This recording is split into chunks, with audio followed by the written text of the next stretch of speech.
All right, guys, we've got yet another heavy hitter guest and first-time guest on the show. Professor Zhang, he is the star of the popular YouTube channel Predictive History. He uses game theory to analyze past, current, and to predict future geopolitical events. And he joins us now. Professor, great to have you. Good to see you, sir. Thanks for inviting me. Yeah, of course. So, for people who aren't familiar with your work, I wanted to show folks that back in 2024, you made three big predictions. One, that Trump would win. Two, that he would start a war with Iran. And three, that the U.S. would lose that war. Let's take a listen to that. In this class this semester, I'm making three big predictions, right? First is that Trump will win in November. Second is that the United States will go to war against Iran. And the third big prediction is that the United States will lose this war, which will forever change the global order. So obviously that last one is the only one that has not yet come to fruition. Is quite a stunning prediction. Do you stand by it? And what have you seen so far that leads you to sort of stand firm in that conclusion? So given my analysis of how the war is progressing, I think that Iran has many more advantages over the United States. The reality is that right now, it's a war of attrition between the United States and Iran. And the Iranians have been preparing 20 years for this conflict. In their eschatology, in their religion, this is a war against the great Satan. They've had many practice runs. Last June was a 12-day war when the Iranians were able to examine and analyze the strike capacities of both the Israelis and the Americans. And they've had a lot of time, 8 months, to prepare fully for this new attack. They, through their proxies, the Houthis, Hezbollah, Hamas, and the Shia militias, have been able to really grasp the American mentality. And now they have a pretty good strategy of how to weaken and ultimately destroy the American empire. So what the Iranians are doing is they're waging war against the entire global economy. And so they are striking the GCC countries. And not only are they striking GCC countries, American bases, but they're going after the critical energy infrastructure of these bases. They blocked off the Strait of Hormuz. And eventually, they will go after the water desalination plants, which is the lifeblood of these nations because they don't have fresh water supply. In fact, the water desalination plant provides 60% of the GCC's water supply. So if a drone, and these drones cost $50,000, if they wiped out a desalination plant in Riyadh, Saudi Arabia, and it's a city of 10 million people, right? They'd be out of water in 2 weeks. In 2 weeks. And right now, the Iranians have de facto closed off the Strait of Hormuz, and the GCC gets 90% of its food from the Strait of Hormuz. So I know a lot of people are talking about the disruptions to the global economy, but right now, the Iranians are actually threatening the very existence of Saudi Arabia, UAE, Bahrain, Qatar. And why this is important is that the Gulf states are really the linchpin of the American economy. So what they do is they sell petrodollars and then they recycle the petrodollars back into the American economy through the investments in the stock market.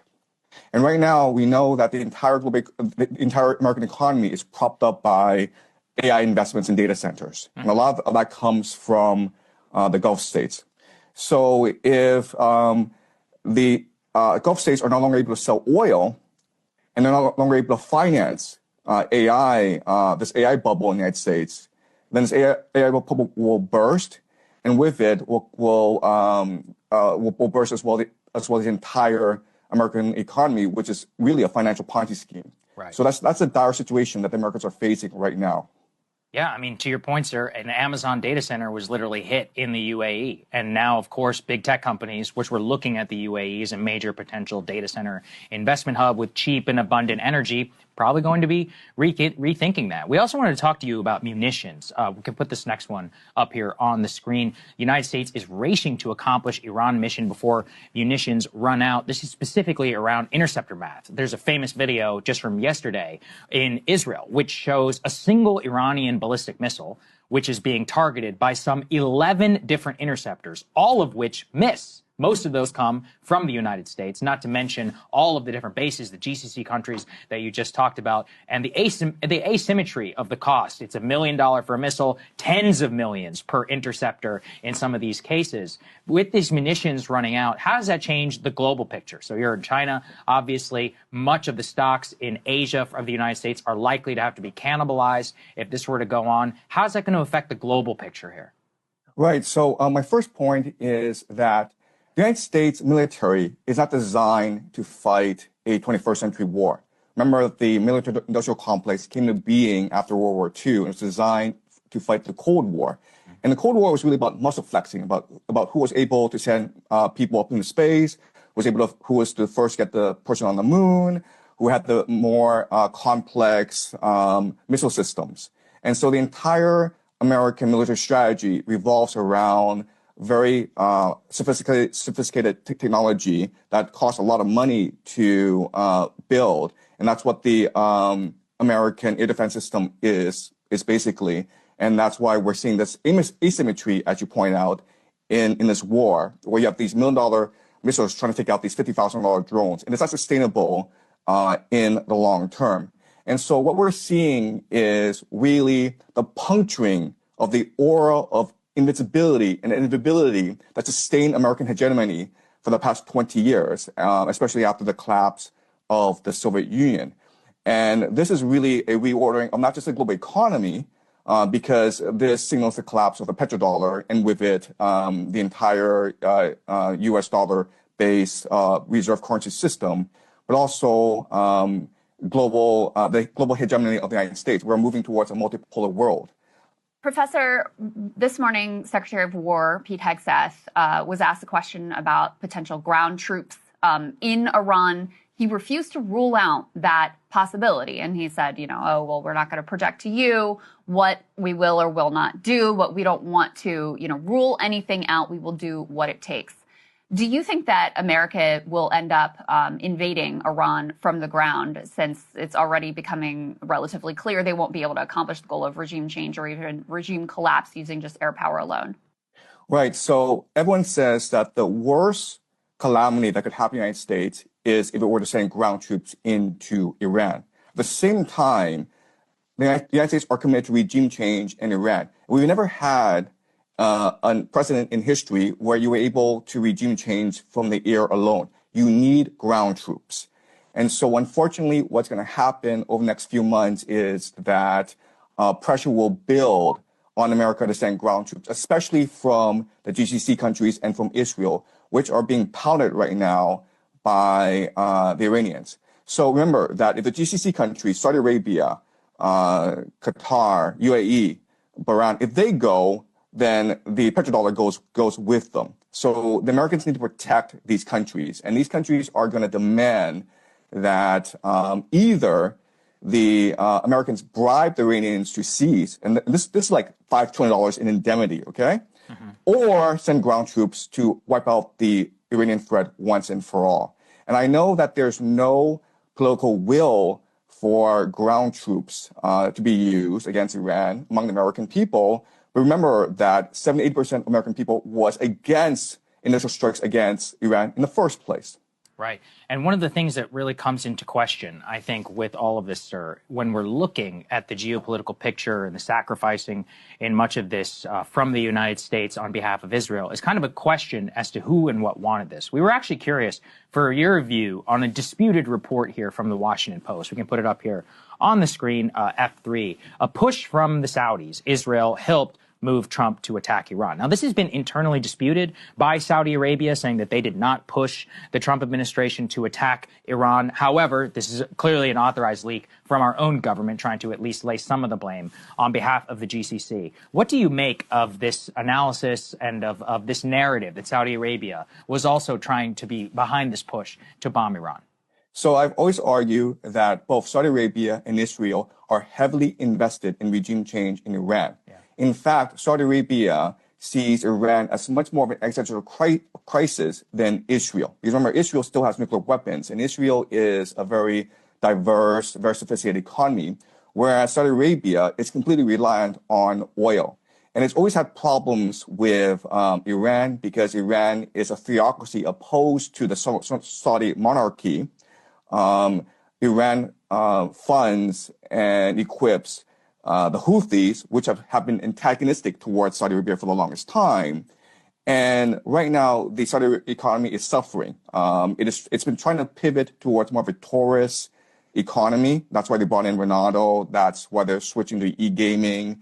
That's why they're building something called a line, NEOM. And all these things are not working out. So they need to be able to control the oil resources of the entire Middle East if they are to survive and thrive as a nation. So I do believe that this reporting is credible, even though it does make Saudi Arabia look bad. Mm-hmm. But remember, Saudi Arabia says that they wanted peace, but they are helping the Israelis and the Americans attack Iran right now because they're allowing the Israelis and Americans to use Saudi airspace. So help us understand, because it still feels to me like there are some pieces that don't totally add up. You had, in advance of this war on Iran, you had top military brass up to the chairman of the Joint Chiefs of Staff saying, this is a really bad idea. We are not ready for this. All the math on the interceptors that's been talked about for months at this point. And yet Trump still decided to go ahead. What is the calculus that he was making here that led him to take what, already appears to be catastrophic actions? Right. Okay. So this is the key question. Why do they do this? I think there are three possibilities. Okay. And I think all three possibilities are valid. The first is the idea of hubris. If you look at history, this is how empires behave. So the Mindoro kidnapping was quick, successful, and it was adrenaline rush for Trump. And that made him overconfident in the capacity of the American military. Okay, so hubris is a factor, and we see this throughout history. Why did Hitler invade Stalin? Because he conquered Europe really easily, and he thought it was invincible, right? And that led to the destruction of the German army in the Soviet Union. So hubris is a factor. Then you have to look at internal political calculus, where even though America does not benefit from this war against Iran, Trump himself personally benefits. Why? Because the Saudis and the Israelis are bribing him to attack Iran. Remember that the Saudis invested $2 billion in the private equity fund of Jared Kushner, who is the son-in-law of Donald Trump.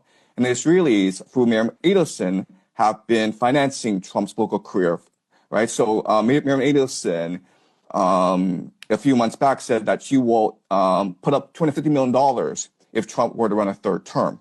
So Trump is getting a lot of financial and political support from the Saudis and the Israelis.